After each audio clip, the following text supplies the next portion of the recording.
Bonjour, bienvenue à tous pour cette toute nouvelle vidéo, avec cette toute nouvelle histoire. Une nuit en 2015, dans un quartier silencieux, tout le monde dormait et personne ne se promenait dans la rue.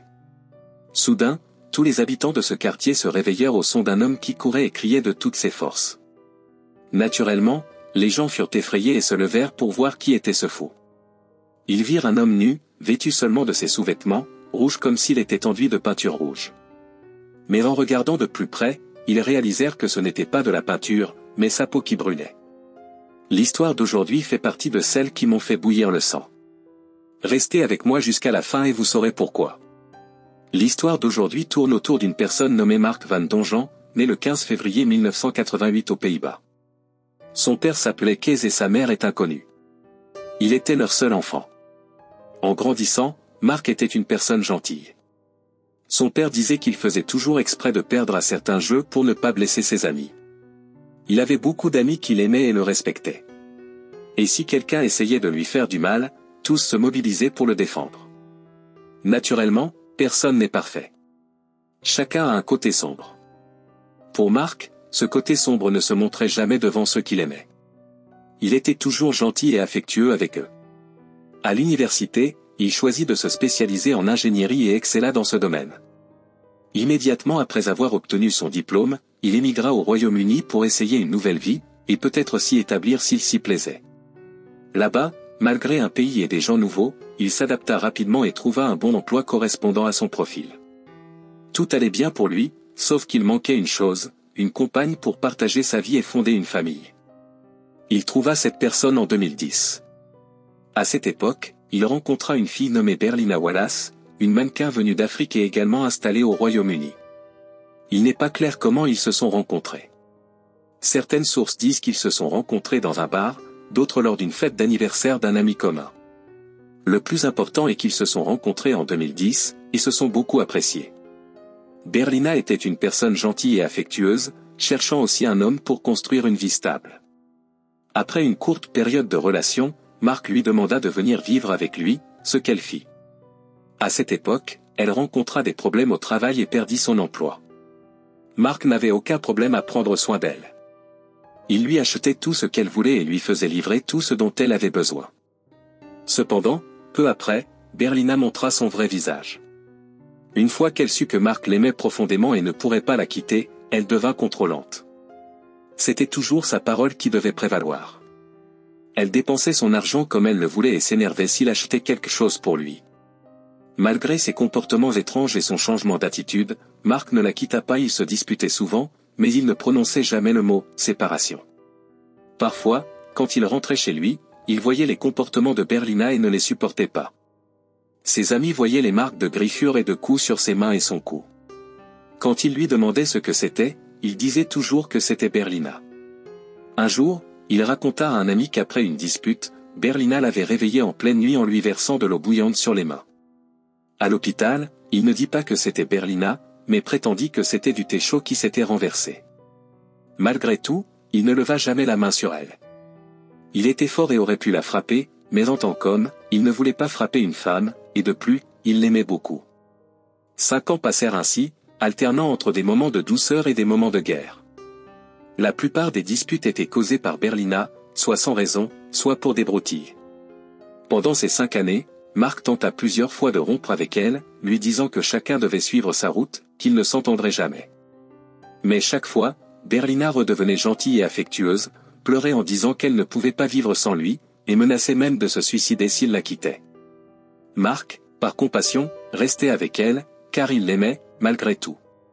Mais une fois qu'ils se réconciliaient, les disputes reprenaient.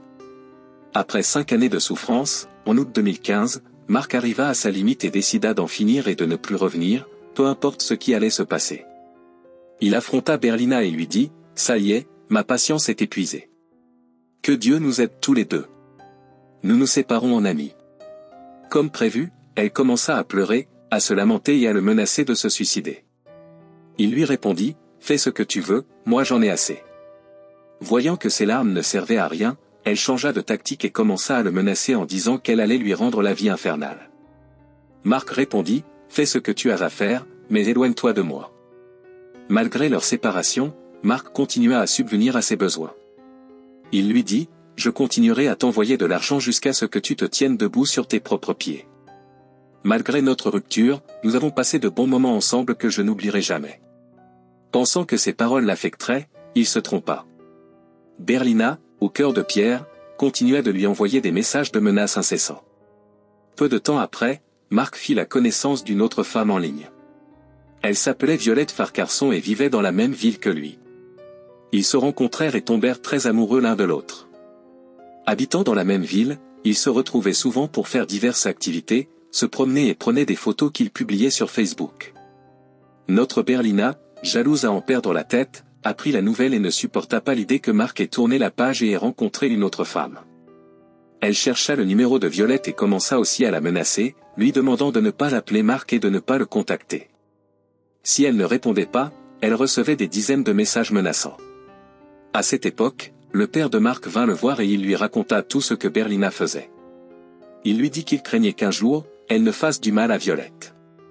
Son père lui conseilla de se rendre à la police, car ce que faisait Berlina était dangereux et puni par la loi. Mais Marc, toujours attaché aux souvenirs qu'ils avaient partagés, espérait qu'elle changerait et lui donnerait de l'espace. Il refusa d'aller à la police, ce qui fut la plus grande erreur de sa vie, car à cause de cette femme, il allait vivre quelque chose de pire que la mort. En septembre 2015, Berlina contacta Marc et lui dit, « Écoute, j'en ai marre de tout ça. J'ai décidé de retourner au Nigeria et de commencer une nouvelle vie là-bas. Je voudrais te voir une dernière fois pour te dire adieu. » Marc fut ravi, car il pensait enfin se débarrasser d'elle. Il lui répondit, « D'accord, je viendrai chez toi pour te dire au revoir. » Avant d'aller chez elle, il parla à son père et lui dit, « Enfin, Berlina va partir au Nigeria et me laisser vivre ma vie comme je l'entends. Elle m'a contacté pour me dire qu'elle veut me dire adieu, alors je vais chez elle. » Son père n'était pas content et lui dit, « Es-tu fou? Pourquoi vas-tu chez elle? Et si elle te fait quelque chose? » Marc lui répondit, « J'ai été avec elle pendant 5 ans. Bien qu'elle ait eu un mauvais caractère et m'ait maltraité, elle ne me fera jamais de mal. » Mais malgré ces paroles, son père resta inquiet et lui conseilla de faire attention. Le jour où Marc devait aller chez Berlina arriva, c'était le 22 septembre 2015. Il parla d'abord à sa nouvelle petite amie, Violette, et lui dit, « Je vais chez Berlina pour lui dire adieu, car elle retourne au Nigeria. » Violette fut contente car elle pensait qu'ils allaient enfin se débarrasser d'elle. Marc alla chez Berlina, frappa à la porte et entra. Ils s'assirent et discutèrent, regardant de vieilles photos d'eux ensemble et se remémorant des souvenirs. Berlina sortit intentionnellement les photos pour essayer de raviver les sentiments de Marc, mais cela ne fonctionna pas. Marc était déterminé à se séparer d'elle et était profondément amoureux de Violette. Voyant que ses larmes et ses souvenirs ne servaient à rien, Berlina commença à pleurer et à sangloter, disant qu'elle ne pouvait pas vivre sans lui. Marc lui répondit poliment, « Je suis désolé, mais j'ai dépassé tout cela. J'ai une nouvelle vie, et toi aussi, tu dois avancer seul. » Après 2 heures, il se leva pour partir. Berlina, voyant qu'il était sur le point de partir, lui demanda une dernière faveur, « Je te demande de rester avec moi cette nuit, et demain matin, tu pourras partir, et moi je partirai pour toujours. » Marc hésita, mais voyant ses larmes, il décida de rester cette nuit-là. Il faisait très chaud, alors Marc lui demanda d'allumer la climatisation, mais elle lui répondit qu'elle était cassée. Il fut donc obligé d'enlever tous ses vêtements, ne restant qu'en sous-vêtements, et il s'endormit. Vers 3 heures du matin, alors qu'il dormait profondément, Berlina s'approcha de lui, le secoua pour le réveiller. En se réveillant, il la vit debout à côté de lui, tenant quelque chose dans ses mains. Elle lui dit, « Si tu n'es pas à moi, tu ne seras à personne d'autre. » Avant qu'il ne puisse dire un mot, elle commença à lui verser de l'acide sur le visage, le corps et les jambes. Marc, en douleur, se leva et sortit de la maison, courant et criant de toutes ses forces, réveillant ainsi les habitants du quartier. Certaines personnes pensaient qu'il s'agissait d'un canular en pleine nuit, tandis que d'autres pensaient que le bruit provenait de l'eau. En se levant et en regardant par leurs fenêtres, ils virent un homme en sous-vêtements, couvert de ce qui semblait être de la peinture rouge, courant et criant. 2 des voisins sortirent pour le suivre et comprendre ce qui se passait. Au début, Marc courait rapidement, mais ses pas ralentirent progressivement. En l'approchant, ils réalisèrent que ce n'était pas de la peinture, mais sa peau qui fondait. Marc, en souffrance, continuait de crier, « Berlina m'a attaqué. Elle m'a versé de l'acide. Conscient qu'il pourrait perdre la capacité de parler ou même mourir bientôt, il voulait que les gens sachent ce qui lui était arrivé. Les voisins, pris de pitié, essayèrent de l'aider en réduisant sa douleur. Ils le traînèrent dans une maison voisine et l'emmenèrent directement à la douche, où ils commencèrent à lui verser de l'eau froide pour atténuer la brûlure, mais cela ne servait à rien. Sa peau continuait de fondre alors qu'il était encore vivant. À ce moment-là, l'un des voisins appela les ambulanciers. Ils arrivèrent rapidement, mais furent choqués par l'état de Mark. Son visage était complètement fondu, son corps et ses jambes brûlés, et de l'acide encore collé à sa peau. En état de choc, Mark avait du mal à respirer, et son œil droit était complètement fondu. Les ambulanciers transportèrent rapidement Mark à l'hôpital. En chemin, il essaya de parler, demandant aux gens de vérifier chez Violette, car il craignait que Berlina lui ait fait la même chose. Ils contactèrent immédiatement la police, qui alla vérifier chez Violette. Heureusement, ils la trouvèrent saine et sauve. Après ce qui s'était passé, la police se rendit dans le quartier où vivait Berlina et commença à interroger les habitants. Les 3 hommes que j'ai mentionnés plus tôt, qui avaient aidé Mark en l'emmenant dans cette maison et en lui versant de l'eau froide, furent les premiers à être interrogés.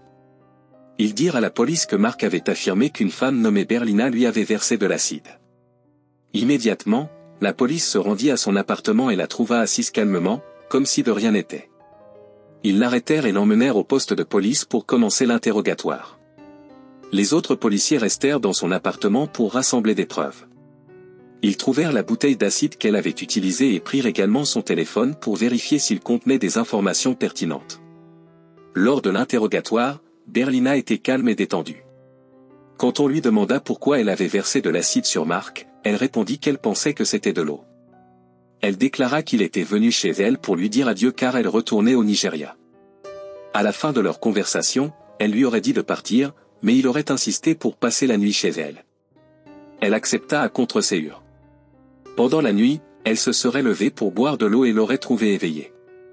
Ils se seraient disputés et, dans la confusion, elle aurait pris la bouteille d'acide, pensant que c'était de l'eau, et l'aurait versée sur lui.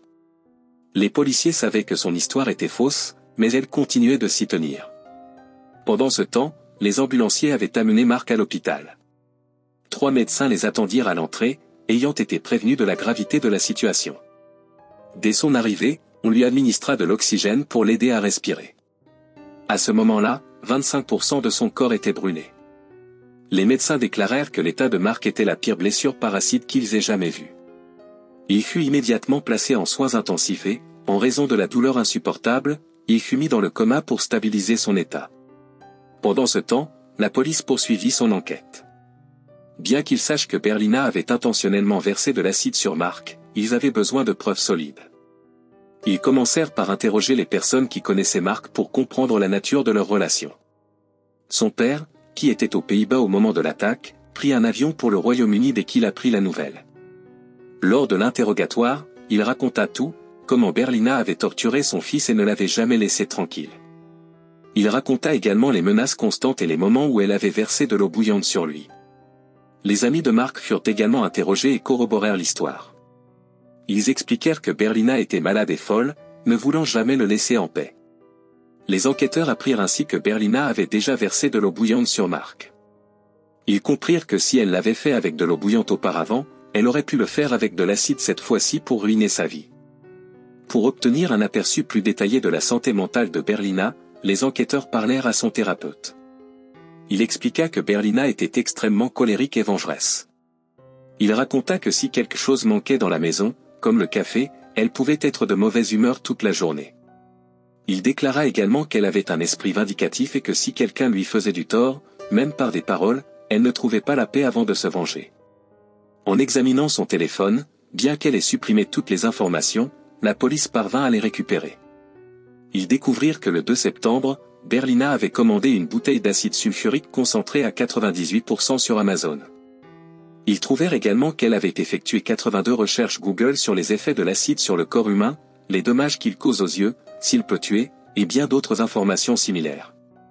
Elle avait également consulté des sites où des gens partageaient leurs expériences de survie après des attaques à l'acide. Les enquêteurs conclurent qu'elle avait étudié ces cas pour savoir où exactement verser l'acide pour infliger le maximum de dégâts. Ils trouvèrent un cas particulier qu'elle avait suivi attentivement, celui d'une femme ayant versé de l'acide sur son fiancé.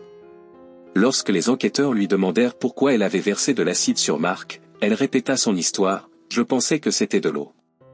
Ce cas confirma aux enquêteurs que Berlina avait planifié son acte en se basant sur des histoires similaires et en répétant ce qu'elle allait dire à la police. Enfin, ce qui confirma aux enquêteurs que Berlina avait délibérément versé de l'acide sur Mark, c'est qu'après l'incident, elle ne bougea pas de sa place. Elle ne contacta pas les ambulanciers, ne suivit pas Mark pour tenter de l'aider. Elle resta simplement assise chez elle, fière de ce qu'elle avait fait. Toutes ces preuves empêchèrent Berlina de nier ses actes. Revenons maintenant à Mark et à la situation catastrophique dans laquelle il s'est retrouvé à cause de cette femme. Après l'avoir placé dans le coma, il passa 4 mois complets en soins intensifs. Lorsqu'il se réveilla après ces 4 mois, ses blessures devinrent évidentes. Il avait perdu l'usage de son corps du cou jusqu'aux pieds, ne pouvant bouger que sa langue. Sa jambe droite, en grande partie brûlée par l'acide, dut être amputée. Son visage était complètement défiguré et il était devenu aveugle des 2 yeux. À son réveil, Mark fut choqué de se retrouver dans cet état, aveugle, amputé et défiguré. Son père, qui était à ses côtés pendant toute cette période, ne le quitta pas une minute. Il lui tenait la main et lui disait, « Je serai tes mains, tes jambes et tes yeux. N'aie pas peur. » Mais il est difficile pour quelqu'un d'accepter de vivre dans un tel état après avoir mené une vie normale et sans problème. Mark, quant à lui, ne put accepter sa situation. Il répétait sans cesse, « Tuez-moi maintenant, je ne veux plus vivre. » Depuis le jour où il s'était réveillé, il souffrait de douleurs constantes et d'une dépression sévère. Son père, bien qu'épuisé, le soutenait psychologiquement et lui assurait qu'il ne l'abandonnerait jamais. Cependant, Mark ne voulait plus vivre. En novembre 2016, Mark fut transféré dans une maison de soins pour recevoir des soins continus, car il ne pouvait plus rester à l'hôpital. Plus tard, son père expliqua que les conditions dans cette maison de soins étaient mauvaises et que le personnel traitait mal les patients. Un jour, en rentrant des Pays-Bas, où il avait dû se rendre pour des affaires urgentes, il trouva son fils dans ses excréments, sale et sans soins appropriés. Il jura de le sortir de là et le transféra en Belgique dans une autre maison de soins où il reçut de meilleurs soins. Malgré cette amélioration, la douleur causée par les brûlures était insupportable pour Mark. Il se comparait à un morceau de métal chauffé à blanc, déchirant son corps chaque seconde. Il ne pouvait ni dormir la nuit, ni se reposer le jour. Les jours passaient et l'état de Mark ne faisait qu'empirer. Pour aggraver encore les choses, il contracta une infection pulmonaire. Pour la soigner, il devait subir une opération pour ouvrir sa trachée et y insérer un tube. Cette opération lui sauverait la vie, mais l'empêcherait de parler. Parler était la seule chose qu'il pouvait faire et sa seule façon de communiquer avec son père. En perdant cela, il perdrait le dernier lien qu'il avait avec le monde. Un jour, il dit à son père, « À quoi je sers si je dois rester allongé toute la journée sur le dos, incapable de parler ?» Il prit alors la décision de mettre fin à ses souffrances. Son père, bien qu'attristé, comprit qu'il ne pouvait plus voir son fils souffrir ainsi, brûlé, paralysé et défiguré. Avec l'aide de son père, Mark déposa une demande auprès d'un centre d'euthanasie, une procédure légale en Belgique pour les personnes dans des situations désespérées sans espoir de guérison. Après avoir examiné la demande de Mark et son état, elle fut rapidement acceptée. Le 2 janvier 2017, en présence de son père qui ne le quitta pas une minute, Mark reçut l'injection létale et mourut à 11 h du matin, après environ 1 an et demi de souffrance. Il avait seulement 29 ans. Mark mourut à cause d'une femme malade et égoïste qui ne supportait pas l'idée qu'il puisse vivre sa vie. Elle l'avait torturé de la manière la plus horrible et il resta torturé jusqu'à sa dernière minute. Le procès de Berlina commença en avril 2018. Son avocat plaida qu'elle n'avait pas l'intention de verser de l'acide sur Mark, pensant que c'était de l'eau. Il déclara également qu'elle n'était pas responsable de sa mort, car il avait choisi de mettre fin à sa vie de son plein gré. Lors du procès, toutes les preuves montrant que Berlina avait commis le crime intentionnellement furent présentées. Les recherches qu'elle avait faites sur Google, sa commande d'acide, et tout le reste furent dévoilées. Les témoins qui connaissaient Mark témoignèrent contre elle, décrivant tout ce qu'elle lui avait fait subir. Bien que normalement, ce qu'elle avait fait aurait dû la faire accuser de meurtre, ce ne fut pas le cas. L'accusation obtenue contre elle était celle de causer des blessures corporelles graves. Finalement, elle fut condamnée à seulement 12 ans de prison. Tout ce qu'elle avait fait subir à Mark, et elle n'eut que 12 ans de prison. Le père de Mark fut outré par la sentence, mais ne pouvait rien y faire. Par la suite, il créa une fondation pour soutenir et aider les victimes d'attaques à l'acide, plaidant pour que quiconque utilise de l'acide pour attaquer une personne soit sévèrement puni. Le frère cadet de Mark créa une page de collecte de fonds au nom de son frère pour aider leur père à financer la fondation. Le père de Mark avait été profondément affecté psychologiquement par la mort de son fils et sa situation financière s'était fortement détériorée en raison des dépenses liées aux soins de Mark. Sur la page de collecte de fonds, le frère de Mark décrivit la souffrance de leur père, ses allers-retours entre les Pays-Bas et le Royaume-Uni, et les nombreuses nuits qu'il avait passées à dormir dans sa voiture sur le parking de l'hôpital pour économiser de l'argent. Il décrivit également en détail la souffrance de Mark et ce qu'il avait vécu. Ils parvinrent à recueillir 37 000 €. Berlina sera libérée en 2027, et malheureusement, elle pourra continuer à vivre sa vie comme si de rien n'était. Et c'est ici que se termine notre histoire. Si vous avez apprécié mon contenu, n'oubliez pas le petit pouce bleu et abonnez-vous pour ne manquer aucune de mes prochaines vidéos. Sur ce, à une prochaine fois.